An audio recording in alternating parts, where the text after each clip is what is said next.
Once again.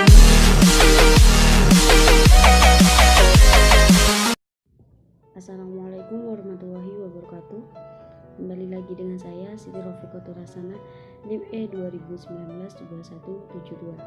Saya dari kelas S4 Prodi Ekonomi Syariah semester 3 Fakultas Ekonomi dan Bisnis Islam di Institut Agama Islam Negeri Jember. Baik, di sini saya akan menanggapi sebuah video dari dosen saya, yaitu Bapak Dr. Abdul Wadud Nafis LC MEI, yang mana beliau menjelaskan tentang kebijakan fiskal dalam perspektif ekonomi Islam. Nah, sebelum saya menjelaskan apa itu kebijakan fiskal dalam perspektif ekonomi Islam, saya akan menjelaskan terlebih dahulu apa itu kebijakan fiskal. Kebijakan fiskal adalah kebijakan yang dilakukan oleh pemerintah dengan cara meningkatkan atau mengurangi pendapatan dan belanja negara untuk mencapai tujuan yang diharapkan, seperti mengurangi jumlah pengangguran atau mencapai pertumbuhan ekonomi yang sudah ditargetkan. Jadi, kebijakan fiskal ini untuk mengubah pengangguran di Indonesia menjadi tidak ada pengangguran lagi dan menargetkan pertumbuhan ekonomi yang ada di Indonesia ini. Ada berapa saja tujuan-tujuan kebijakan fiskal itu? Ada beberapa tujuan-tujuan kebijakan fiskal, yaitu yang pertama, pertumbuhan ekonomi, mencegah pengangguran, stabilitas harga, mendorong laju investasi, dan yang terakhir itu untuk mewujudkan keadilan sosial. Nah, itu merupakan tujuan-tujuan fiskal, kebijakan fiskal. Nah, dan bagaimana kebijakan fiskal dalam perspektif Islam? Islam itu sebagai agama paripurna tidak hanya mengatur permasalahan ibadah dan muamalah, akan tetapi mencakup semua aspek, termasuk masalah negara dan pemerintahannya. Dalam sistem pemerintahan Islam, organisasi mendapat perhatian utama. Al-Mawardi, seorang pemikir terkemuka abad ke-5, berpendapat bahwa pelaksanaan imamah atau kepemimpinan politik keagamaan merupakan kekuasaan absolut dan pembentukannya merupakan suatu keharusan demi terpeliharanya agama dan pengelolaan dunia.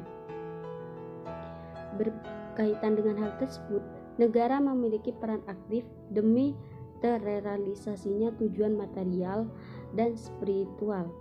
Dalam Islam, terpenuhinya pekerjaan dan kepentingan publik bagi rakyat merupakan kewajiban keagamaan dan moral penguasa. Tegaknya suatu negara bergantung pada kemampuan pemerintah mengumpulkan pendapatan dan mendistribusikan pada kebutuhan kolektif masyarakat. Nah, di dalam Al-Quran tidak memberikan perincian kebijakan fiskal, akan tetapi ada beberapa ajaran ekonomi dan prinsip-prinsip pengarah yang terekam dalam sunnah sebagai pengarah dan penjelasannya. Dengan demikian, sunnah Nabi menjadi sumber penting kedua keuangan publik dalam Islam setelah Al-Quran.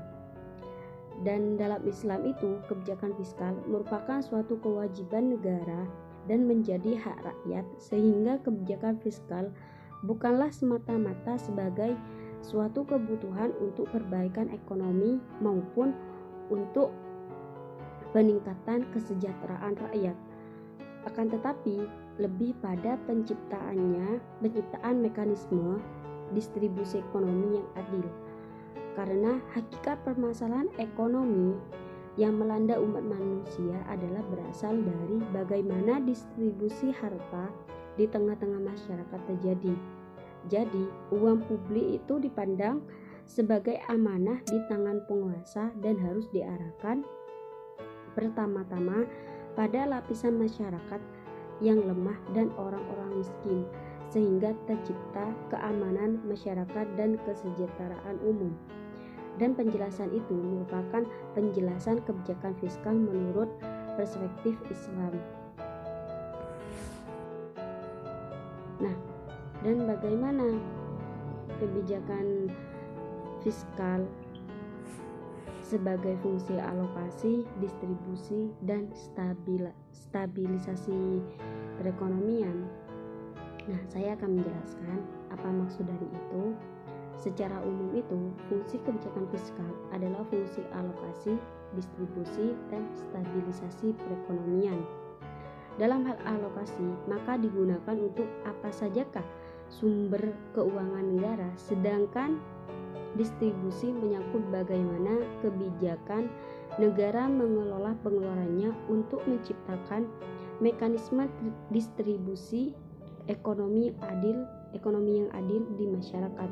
Dan stabilisasi adalah bagaimana negara menciptakan perekonomian yang stabil. Nah, kebijakan fiskal dalam sistem ekonomi kapitalis hanyalah merupakan suatu kebutuhan untuk pemulihan ekonomi akibat krisis dan untuk menggenjot perekonomian. Nah, jadi pembelanjaan pemerintah dalam koridor negara Islam berpegang pada terpenuhinya pemuasan semua kebutuhan primer tiap-tiap individu dan kebutuhan sekunder dan luksnya sesuai kadar kemampuannya sebagai individu yang hidup dalam masyarakat. Dan menurut Al-Maliki, kebutuhan pokok yang diisyaratkan oleh Islam terbagi dua. Yang pertama, kebutuhan primer bagi setiap individu secara menyeluruh. Kebutuhan ini meliputi pangan atau makanan, sandang atau pakaian, dan papan atau tempat tinggal. Dan yang kedua, kebutuhan pokok bagi rakyat secara keseluruhan. Nah, kebutuhan kategori ini adalah keamanan, kesehatan, dan pendidikan.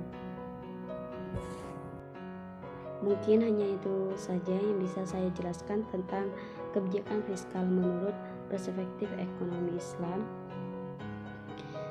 Semoga apa yang saya jelaskan bermanfaat untuk kita semua, dan apa yang saya kurang, saya mohon maaf. Kurang lebihnya saya mohon maaf. Wassalamualaikum warahmatullahi wabarakatuh.